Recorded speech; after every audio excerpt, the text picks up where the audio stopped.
Greetings, folks. This is Mason Weaver. Welcome to another program. I'm setting my studio up here. You can see I've got my green screen here. I'll be able to put things up here when we get started.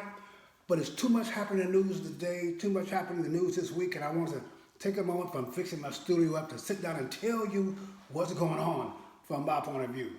We're going crazy. There's the 23rd of June, I believe, and we're going nuts. But it's not us. It's not us, folks. The coronavirus, the head mask, everyone's been forced to wear. It's making us sick. You get a headache, your nose start running. We're fussing at each other out in public. My 17-year-old granddaughter was literally cursed out because she did not have a mask on at the post office where masks are suggested, not mandatory. And a customer, a grown woman, cussed my little girl out. Called her really a racial slur, not directly a racial slur. This is why you people are rioting. Of course, there could be white Antifa. I'm sure it wasn't racial. But my little girl was Mason trained, so she's able to handle that in public. But we're going nuts. In Seattle, they've taken over 6 square blocks. They didn't take over. The city surrendered 6 square blocks to the rioters and demonstrators. The police chief was ordered to stand down and march out in shame. Across the nation, you white folks are bowing down to black people. That's not going to create the solution to the problem that you have made up in your mind. And then in Oregon, I think it was Jefferson County, Oregon, passed an ordinance about masks. It's mandatory, except kids at 12 years old, kids who are sick with respiratory problems. Understand now, they're going to exempt those who have respiratory problems. Think about it. And also, the third people that they're going to exempt from wearing masks are people of color. Now, I don't know exactly what they mean by people of color. You white folks aren't white, you're pink. Black folks are brown. Whatever they mean, you know what they mean. They mean black people. And so they're going to exempt black people so that we will not feel intimidated and socially profiled, racially profiled by wearing a mask. I guess they think that white folks think that black folks with masks on are going to rob them, so they're going to not have us wear masks. So these socially acceptable and centered liberals are saying different things now. They're saying, number one, the mask helps keep you safe. They're saying that.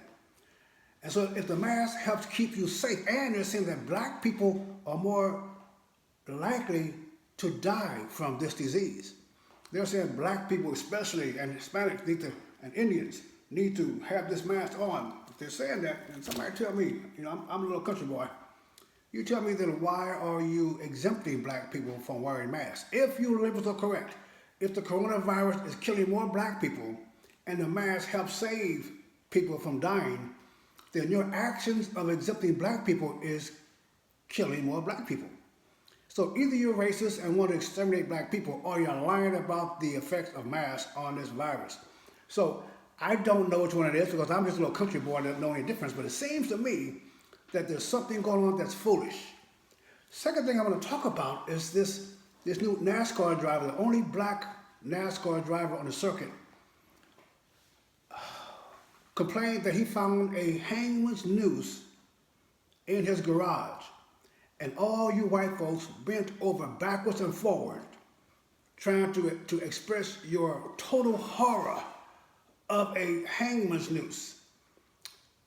Folks, tell you something, only black liberals leaders are affected and offended by a hangman's noose. Black folks got over that a long time ago.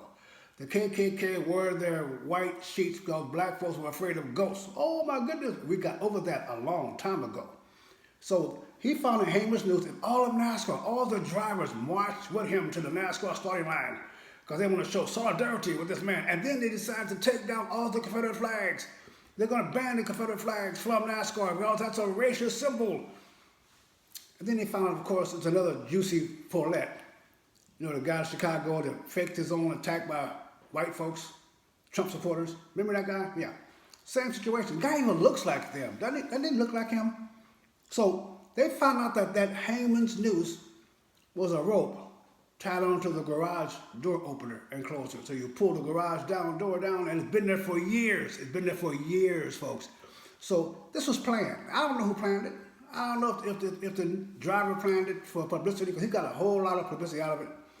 I don't know if it was true or not, I don't know. But the fact, your reaction, white America, your reaction, you non-racist white people, your reaction is fueling this monster.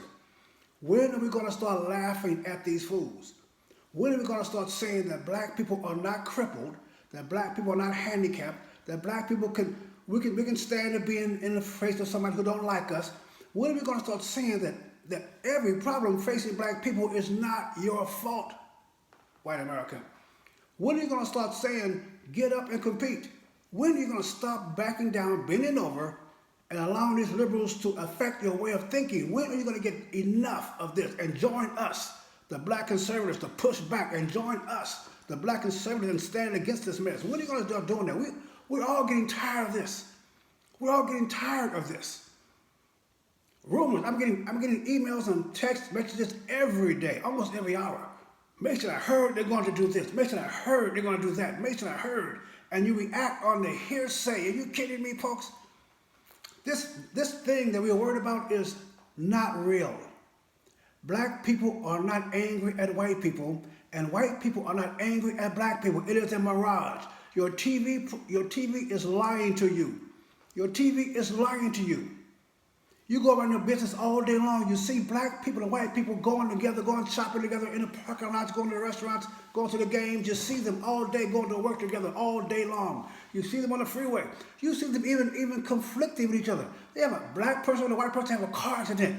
You don't bring out guns. You don't start lynching people. It is an absolute falsity. You see it with your own eyes. You see it. You see it every day. You see it all around you every day. With your eyes wide open, you see it all. America is at peace with itself. But you go home and turn that doggone TV on, and their product is called programming for a reason. And they tell you that what you see with your eyes is not true. What you experience every day is not true. They're telling you to ignore your lying eyes and let them tell you what's really going on in the world. So you and I cannot work together and talk together and defend our nation together. Because they think that you and I are different. They want you to think that I am different than you. Most Americans are middle class. Most Americans live in middle class. That includes black folks too, by the way. 75% of black people live outside of poverty. 75%. It's a high number. 25% is a high number. 25% of any group in poverty is high. But it's 25%. It is not 100%, 60%, 70%. We all are middle class trying to earn our living. When you cut taxes, you cut my taxes too. When you reduce regulations on business, you reduce them on my business too. When you allow me to keep my own at fair trade, you allow that for me too and you too. This is America, folks. We're in this together. We're going to win this together. But let's stop ignoring. Let's start ignoring the press. Because if you depend on the press, if you listen to the press, you're going to be oppressed. And you're going to be depressed. America is strong because you and I, black folks and white folks, understand who we are. We understand what we have done together. We understand the opportunities afforded anybody on this planet who want to come here. We know we are great. The idea now, the real danger of all this stuff, the real danger of these Black Lives Matter, the real danger of the Antifa is not the little riots, it's not the little confrontation, not blocking the freeway. They've got these major companies now funding them. You hear on your email list, we're going to give our money to social justice. That's code word for liberal hate groups. It's going to attack you. They're using your money to fight social justice. They're going to fund Antifa. They're going to fund Black Lives Matter. They're going to fund the groups that turn down your monuments. They're going to fund these people that are working against you with your money. They want to feel good about themselves. That's the real danger, folks. So white people, join us. Leave the plantation.org. White people, start standing up. You've had enough. You must have had enough already. Stand up for who you are. Stand up for what? You're trying to leave an inheritance for your doggone grandkids. Defend that. I'm trying to leave an inheritance for my doggone grandkids. I'm going to defend that. Stop allowing them to pit us against each other. I don't care about the Confederate flag. If you do, please wear it. Please flag it. Please wave it. I don't care if you are racist or not. If you're a racist, be a racist.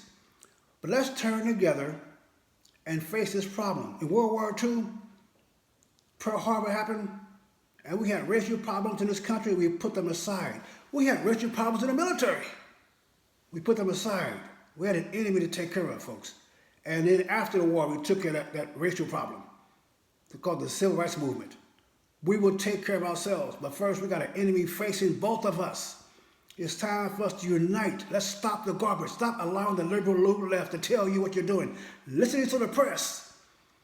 It's like listening out in the jungle in the Philippines somewhere during World War II, and all you get is your news from Tokyo Rose. You're getting your news from Tokyo Rose, folks, and you got a distorted view of the battlefield and the victory. Stop listening to Tokyo Rose. They're lying to your own purpose, deception on purpose, and programming us on purpose. Time to stand up and fight back.